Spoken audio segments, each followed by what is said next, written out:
Katie Thomas here with Jacobson and Schmidt Advisors.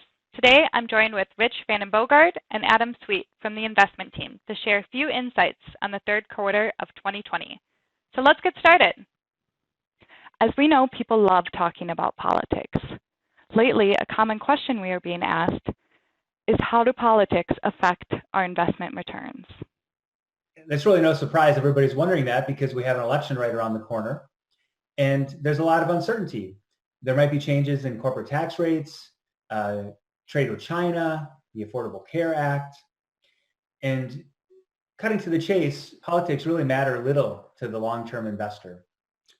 And so the way that we concluded that is we went back and we looked at 150 years of stock market data, all the way back to the time that Ulysses S. Grant was president. And if you look at the presidents and the market returns over that time, what you'll realize is there's actually very little difference between stock market returns when there's a Republican in office or whether there's a Democrat in office. So that was one of the big takeaways. And the other big takeaway is how important it is to stay invested. If your politics had determined when you were invested, for example, and you only invested when your party was in office, and the rest of the time you took that money and you drew it out of the market and maybe put it in a mattress, the reality is that at the end of that 150 years, you'd have less than a penny for every dollar you should have if you would have stayed invested the entire time. So it is so important to stay invested.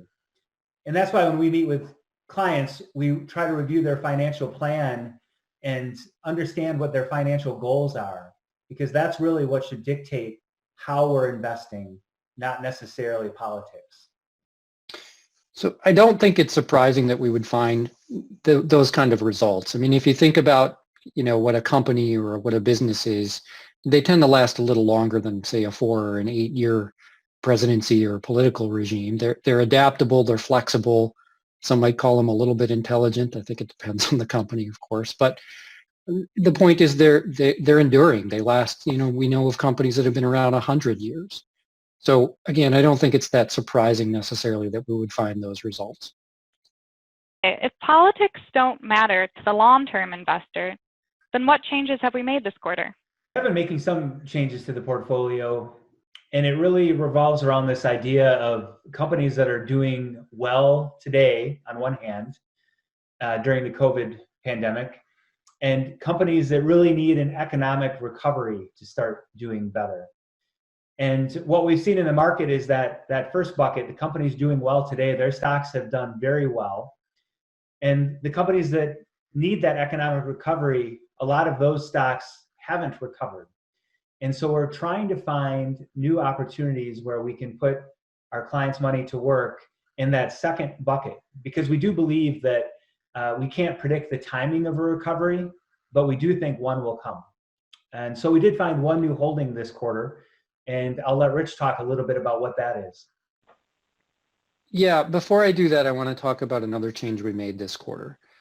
We sold Enterprise Products Partners, which was the energy pipeline responsible for the K1 most years. That means that the portfolio, our portfolio of companies, is now fossil fuel free. It's really something we had aspired to some years ago. It was a little taxably difficult to do at times. This year was a good opportunity, even though the price was down a little bit. It was something that we had wanted to do, and by the way, we had much better ideas going forward. I'll also say too, I think we have good ways to invest around that sector to maintain some of its exposure, but through companies that we're really proud to own. And again, that's a big deal for us, including our newest holding, HEICO. HEICO manufactures airplane parts. They do a little bit more than that too. They've gotten into some of the electronics that are involved in flight as well. The company has a really long history of building for the long term. They have a stellar track record with the parts that they make. Heck, I guess we could say we wish we had invested in it 20 years ago. So hopefully the next decade for us is as good as the prior 20 years. That would be an incredible run. Really well run, really great culture, really shareholder friendly and employee friendly as well. Again, we can't tell when a recovery will come. I mean, if you liken it kind of to a rubber band, you know, the companies that have done well have done really well, and the companies that haven't done well are really, you know, not doing very well. At some point, a rubber band, it's going to go off the screen here in this video, it gets so stretched that there could be a snapback. Typically, markets snap quickly when something changes. So we're trying to be mindful just from a diversification perspective of having some investments in both, because again, the longer time goes on, the more likely a recovery is. We just can't have any idea, particularly on the timing of that. But the ones that have done well in our portfolio have grown, and the ones that haven't have shrunk a little bit. So we're trying to maintain that balance. So I noticed on my recent statement that gains are up this year.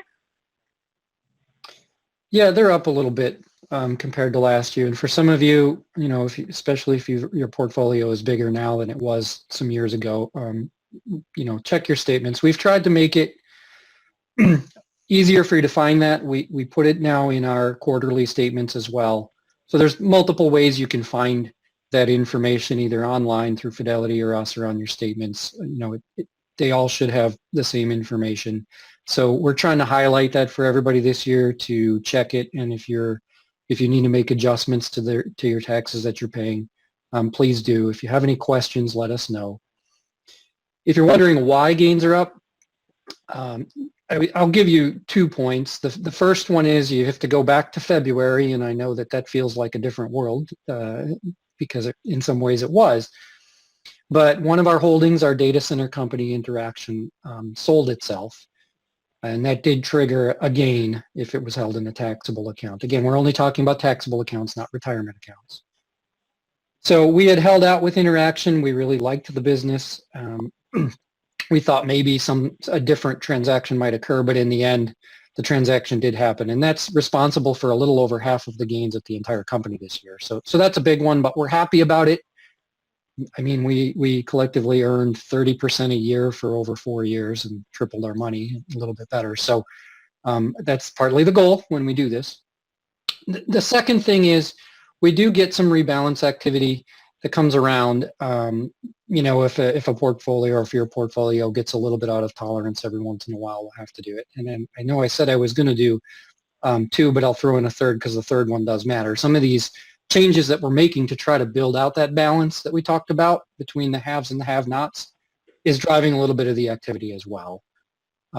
It's not out of the normal on a percentage basis. We've done a lot of work on that. It's a little technical for this video.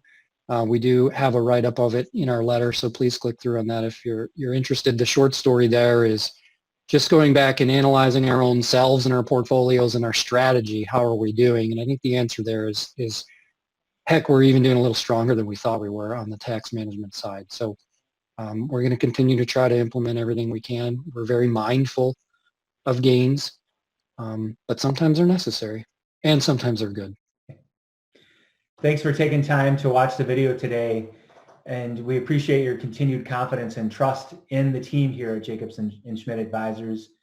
And just remember, we remain invested right alongside you here for the long term, and we understand it takes great clients to build a great organization, and we really appreciate your support and long-term focus. Take care. Thank you.